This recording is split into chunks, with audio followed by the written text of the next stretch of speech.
Hello everyone, and thank you for joining me today. My name is Octaviano, and as you heard, I'm a graphic designer that is illustrated in branding and illustration. As a Filipino-American, my connection to the Philippines has largely been shaped through inheritance rather than first-hand experience. I haven't actually been to the Philippines myself, so most of what I know about Filipino culture comes from things that have been passed down to me. Stories, photos, food, little bits of language, and shared values from within my family. For a lot of people in diaspora, culture isn't something you experience through place. It's something you experience through acts of repetition. It's the meals you eat at home, it's the stories that your parents tell you growing up, and it's the traditions that get carried forward. I think of these as secondhand memories, or cultural fragments that aren't directly lived but still deeply shape one's identity. One of those fragments that stayed with me since I was a child is the Filipino concept of salu-salu, which roughly means to gather or to eat together. At its core, it's about community. It's about how something as simple as sharing a meal can become a way of preserving culture. And within diaspora, identity is often built from what remains, things that are adapted, translated, and pieced back together in new environments. As a designer working in branding and illustration, I'm really interested in how design can do more than just sell something. I'm interested in how it can tell stories and how it can hold meaning. With Salo Salo, a concept Filipino food truck, I use branding not just as a commercial tool, but as a way to explore identity, memory, and cultural preservation. To ground the project, I focused on two main ideas, secondhand memory and adaptation. Like I mentioned earlier, secondhand memory, in my context, is about how identity can be shaped through things we inherit rather than lived experiences directly. It shows up in really everyday ways, like recipes from your parents, or language, or family traditions. These things aren't static. They change a little bit every single time they're passed down. So in this way, identity becomes something that's constantly being reassembled. And the second idea is adaptation, which is a really important metaphor for the project. One of my main visual references was the Filipino jeepney. If you're not familiar, jeepneys actually originated from leftover US military jeeps in the Philippines after World War II. Instead of discarding them, Filipino communities transformed these jeeps and turned them into vital forms of public transportation. But over time, they evolved and they became something much more than that. They're now known for being super vibrant and expressive, covered in hand-painted details, lettering, bright colors, and chrome details, and all of these are typically created by local artists. What started as something strictly practical turned into something that's a bit more, a deeply cultural art form. And that transformation really parallels the diasporic experience. Just like jeepneys take something that was existing and reshaped it into something new, diasporic identity is also about adapting, taking cultural fragments and rebuilding them into a new context. In this way, the food truck became a contemporary parallel. I grew up here in Austin, where food trucks are really everywhere. They're not just places to eat, they're social spaces. People gather, they talk over drinks, and they connect over a shared meal. Both are vehicles that are repurposed and reinvented for the sake of serving their local communities. So, combining the visual language of jeepneys with the format of a food truck became the way to explore that idea of adaptation, both visually and conceptually. In design, branding is usually thought of as something very commercial. We think of logos and marketing and selling products. But I wanted to take that and push it a little bit further. I approached branding in this particular project as a way to communicate and preserve culture. A big influence on this project was Filipino vernacular design, which basically means everyday design that is created by communities, like handmade street signs. These aren't designed in a corporate or polished way. They're not created by really large professional design firms. Rather, they're shaped by individuals with styles and material choices reflecting the environments around them. One aspect of Filipino vernacular design I was especially drawn to was hand lettering. Unlike a lot of digitally produced fonts, hand lettering shows a lot of human touch. You can see variations in line weight, inconsistent spacing between letters, and just little imperfections all around. And those details carry a sense of place and personality. So instead of working from a perfect digital grid, I actually wanted to start by developing this project by hand. That process helped me connect more directly with the Filipino lettering traditions I was referencing, while still translating them into a contemporary context. Once I decided that I wanted to start largely from design that was developed by hand, I moved into research and experimentation. I started by building mood boards, basically collections of visual references, to analyze patterns in Filipino design and establish the visual direction I wanted to move towards. I looked at jeepney graphics, storefront signage, food imagery, and community gatherings. And a few things stood out pretty consistently as I developed these boards. I saw a lot of bold, rounded letter forms, vivid colors, especially reds, yellows, and greens, and layered compositions with a lot of detail and ornamentation. I also included images of people sharing meals because food is such a central part of salo-salo. It reinforces that idea of gathering and connection. And from there, I moved into experimenting with typography. I did a lot of exploratory drawings, trying to capture the feeling of jeepney lettering and sign painting. And some of these early versions were intentionally a bit more exaggerated with really curved shapes and really thick outlines, just to see how far I could push that visual style. And then from there, I started refining. I tested a wide variety of tools like pens, paint, markers, ink, and a brush, and all of those created slightly different effects. Brush pen, for instance, gave me more control with line weight, and the wide, flat paintbrushes gave me more of those bold, thick strokes that I associate with larger painted signs. And eventually, I landed on a style that felt right. Bold, it was rounded, it was a little imperfect, and it was very expressive. After that, I turned the lettering into scalable vectors so they could be used across various digital formats while keeping that hand-drawn feel. I paired this hand lettering style with some supporting typefaces below, these bottom three, that maintain the soft, organic nature of my hand lettering. And one important detail to note is that this top lettering style also appears in other contexts across the brand system, and to honor that idea of slow, intentional production, every instance of it is redrawn and completely unique. No letters are ever copied or pasted.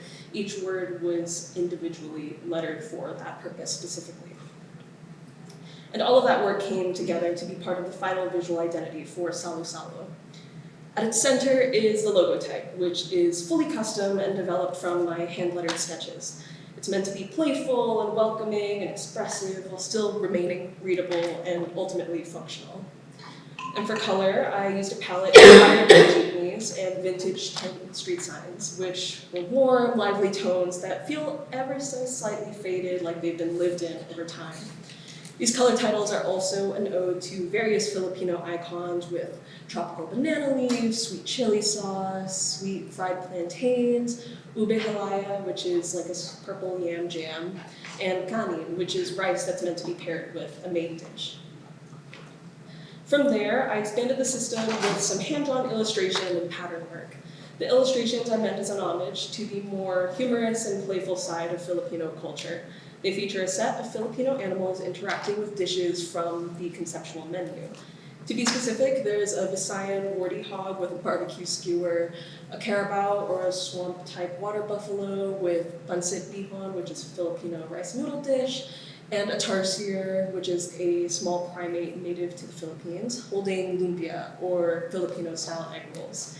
Using animals as the central characters in this visual system was a very intentional choice. It was a way of offering a sense of representation without the brand feeling too literal or limited to specific human figures. Instead of centering people, I used animals as a more universal entry point, one that still honors Filipino culture but still allows for a broader emotional connection for wider audiences. They help add personality and narrative to the brand too, so it doesn't just focus as a logo system only, but it feels like a living visual experience. I also developed a pattern system, including soft, cloud-like smoke forms that can extend across different surfaces, especially the exterior of the truck. Before developing the final installation, I mocked up a full food truck design as a part of a way to test the system at scale. This helped me to apply the typography, illustration, color, and patterns across a larger surface and think about how the brand would function from a distance. Working on the truck also helped me consider things like hierarchy, visibility, and how different elements would interact with each other rather than only in isolation. It became a way to translate the identity from something that lived primarily on a screen to something that felt a little bit more experiential. The process of finalizing the visual identity set the foundation for how Salo Salo would later take shape in a physical environment. A few weeks prior to the graphic design senior show opening, which this work was part of, I started by building a social media account that began introducing the project and started building anticipation for a wider audience. It became a way to extend the identity outward and let people engage with the world of Salo Salo before physically encountering it. For the physical installation, however, the project came together through a series of physical and interactive touchpoints. One of the main elements of the installation was a large-scale 6 by 8 foot mural, complete with a built-in ledge and an awning. It was entirely hand-painted which was an intentional choice to reflect the idea of slow production and to keep the process physically present in my final work. Alongside that, I also created a website that visitors could interact with during the exhibit, and that extended the experience beyond the physical installation, and it moved it into a digital space. There were also smaller takeaway pieces, including bifold menus, stickers, and business cards that people could take with them after the exhibit was over. They were also meant to function as small everyday extensions of this brand identity that could follow people and live with them after their visit to the exhibit. And finally, on opening night, my mother cooked samples of nearly every item from the menu for the show, and that ended up becoming one of the most meaningful parts of the entire installation. For a lot of people, it became a kind of entry point into Filipino food and culture, especially for those who were trying Filipino food for the first time. I saw countless people bonding over the food, sharing plates, asking questions, and connecting over something relatively simple but universally familiar, a shared meal. And in that way, it felt like the project fully coming to life, because Salo Salo isn't just something that exists as a concept or a design system, it's something that happens when people gather, eat, or experience something together. Overall, Salo Salo is about exploring how design can carry meaning beyond aesthetics or function. It's about using design as a way to translate memory, culture, and identity into something more tangible.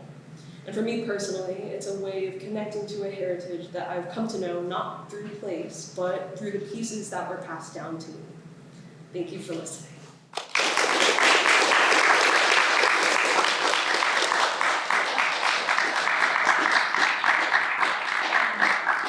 I'm so glad I got to be here for Kat's fantastic presentation and that you all were here. So if people have questions or comments, please bring them forward. And I will just say, I wasn't able to go to the design show, but I heard so many people, including Dr. Woke, talking about how wonderful it was and how impressed they were by your work, that I feel very lucky to have gotten to see it now with the slideshow. Questions or comments? I know everyone is now hungry also.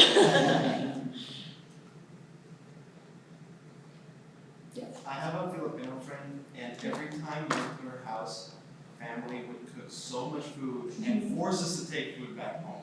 So I definitely understand like the making food for everyone. It's great.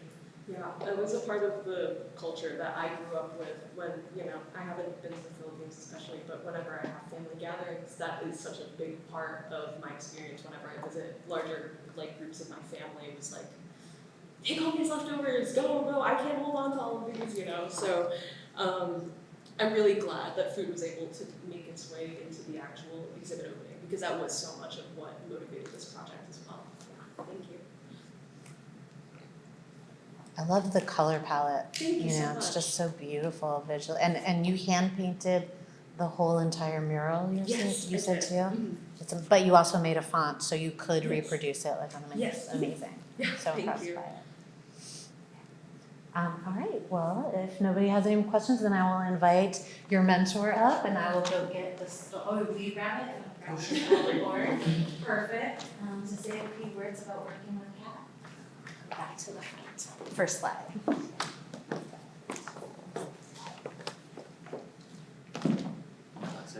Do we do the stole after? It's totally up to you. You can do it now, so you don't have to hold it. Thank you. Yeah. Okay, so working with Kat on this project and in general has been really great. And I think specifically about this project, one of the amazing things is the way Kat has been able to weave all these seemingly disparate threads together, and I think we've seen a lot of that in this. But so there's this like honor specific research that's also then come in with these very visual things. There's your like cultural identity and this design work, and then finally, and then even just like your love of like drawing and painting with this other thing. I think like any couple of those are often tricky to get to come together. But yeah, I think you've done it. I don't want to say effortlessly. Like part of me wants to, like it seems like you've just done it, but you haven't. I know it's not effortless, but Kat's done that like really deftly in this great way. That's been really lovely to witness in this project. So thanks for being here. Thank you.